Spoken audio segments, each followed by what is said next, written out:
So okay, here we are. It's a sad day because our long-termer Chrysler 300C SRT, this car, has to go back now. I've had my time with it long enough. I've had 6 weeks actually with this car, and I think I was supposed to have less actually, and yeah, I had a phone call saying yeah, we seem to be missing a car, and last we recalled that we maybe perhaps gave it to you, and my instant reaction was car? What car? I don't know about any car. I don't think it worked. Nah, I don't think it worked. They're just being nice.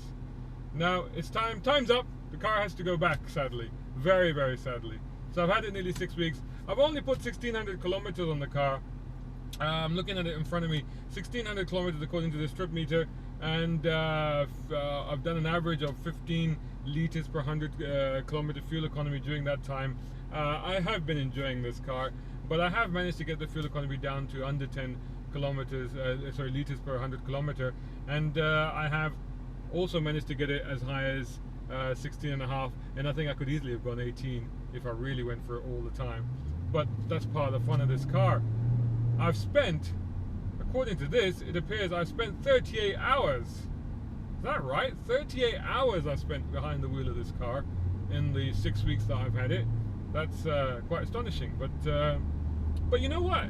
It feels about right, because actually I have spent a lot of time in this car, and I have grown extremely attached to this car. And it is really a wrench to have to give it back. It's going back tomorrow. I'm going to have to drive it back tomorrow, and it's really gonna hurt right here. You probably heard that on the mic. It's gonna hurt right here because I've really grown fond of this car, and not only me, but like the whole family has, you know, because this car really encapsulates the best of all worlds to, dare I say, an old school car enthusiast like me. Because what you have here is you have essentially a muscle car wrapped up in a practical 4-door luxury, I would say. Yeah, executive, if not luxury, family saloon shape. You know, we have ventilated seats here, we've got climate control, we've got a fantastic pounding stereo system, we've got these plush leather seats, we've got lots of rear space, we've got rear AC vents, we've got rear USBs, we have got cup holders here, we've got heated and cooled cup holders here. How cool is that? We've got a fantastic instrument panel. We have got a whole load of apps and things in this infotainment screen here.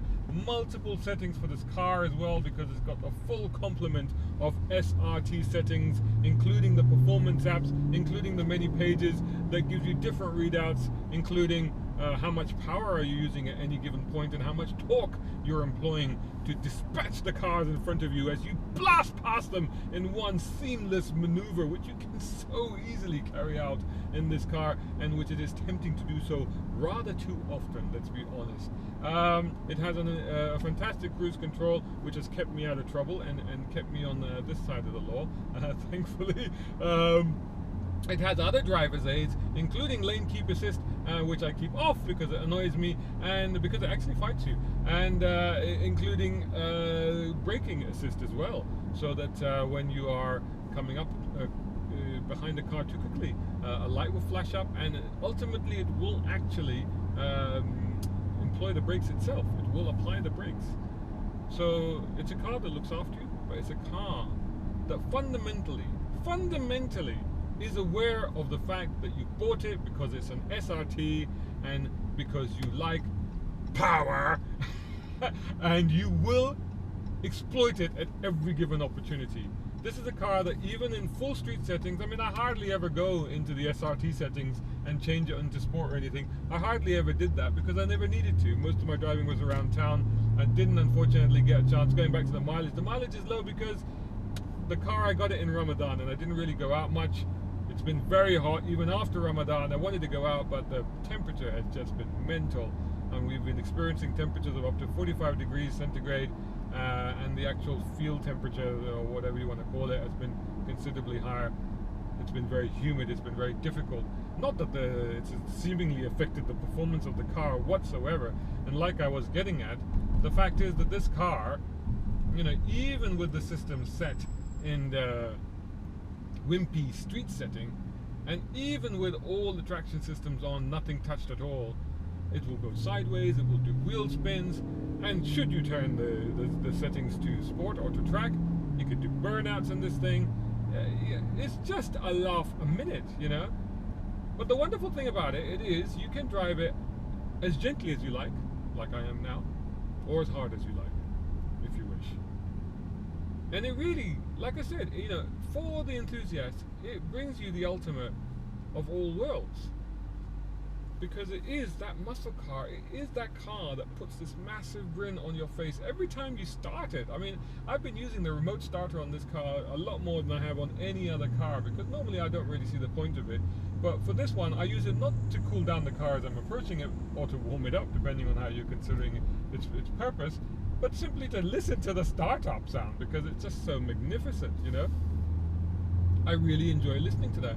That it gives me a sense of, oh, here we go, let's get it on, you know.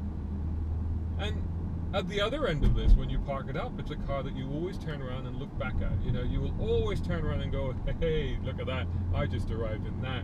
And this is the thing about this car, because, you know, it is a leery, slightly wicked, slightly naughty, dare I say, get you into trouble, badass car. But at the same time, it's elegance personified. You know, it's an executive level car. It has an imposing look about it. People do part the way before you as they see you in their rear view mirrors. It's a very, very satisfying car to look at, to own, to drive, to own. Okay, fuel economy aside, and the tire bill eventually, if I owned this car, I would be facing a tire bill in a matter of months. I'm pretty sure about that, and I don't think those tires are cheap either. So I reckon, what, they must be, what, 1,500 to 2,000 a pop or something like that. But aside from that, you know, every car that we run, you may have a sensor light popping up, you may hear a squeak or a rattle, you may be a little vibration, there may be a little tire alignment might be off, or, you know, a button may refuse to work once or something like that. You know, usually it's not worth mentioning because they're very minor faults. I swear to you, this car has not missed a beat. And all that talk that they used to have of the quality levels in American cars, or the dependability or the reliability, forget all of that. Literally, forget all of that. This car, I could beat up on this car all day long, and I know that it will be perfectly fine, and it will be perfectly happy, and I won't have any issue with it whatsoever. It feels strong, it feels unburstable, it feels indestructible. I would have this car. I would go out today, my bank funds permitting, I would not give it back. I would just turn up to FCA today and say, you know what, I brought my checkbook. Yeah, you're not having the keys, but it's okay, I've brought my checkbook. What do you want for it? That's what I would do. If I had the wherewithal, that's what I would be doing. I would not be giving this car back. That's what I would be doing. And that's the honest truth. I would keep this car. And if not this one, like I said, funds permitting, I'd go out and get one just like it. This has been a great time, great ride. Thanks so much for watching. Thanks so much for following. The phone is less reliable than the car. It's not the phone, actually. It's the attachment that Imtishan gave me. So I'm just going to put you down there because I'm driving at the moment. I'm in the middle of traffic, so I can't really do much. So there you go. You can see me from there. That's not too bad. There you go. Just there. The other camera, you know, there is a GoPro running as well, so don't worry about it. Anyway, I was wrapping up. So thanks so much for following our 6 weeks, our time with this car. You can still follow all of those things just by searching for, on social media, Facebook, Instagram, all that, etc. Hashtag MME Long-Termer and hashtag MME 300C SRT. You can also read our reports on this car on motoringme.com. Just go there, go into the review section, go into the drop down, go Chrysler, go there, and you'll see Chrysler 300C SRT, and you can catch up with all of that. Thanks so much for watching. Do please follow us on, like I said, on our website, motoringme.com, on social media, Facebook, Twitter, Instagram. Just search for Motoring Middle East, and also on YouTube, of course. And if you do get to YouTube, please do subscribe, tell your friends. Thanks so much for watching. Until the next one. I wonder what I'm going to be getting next. Thank you.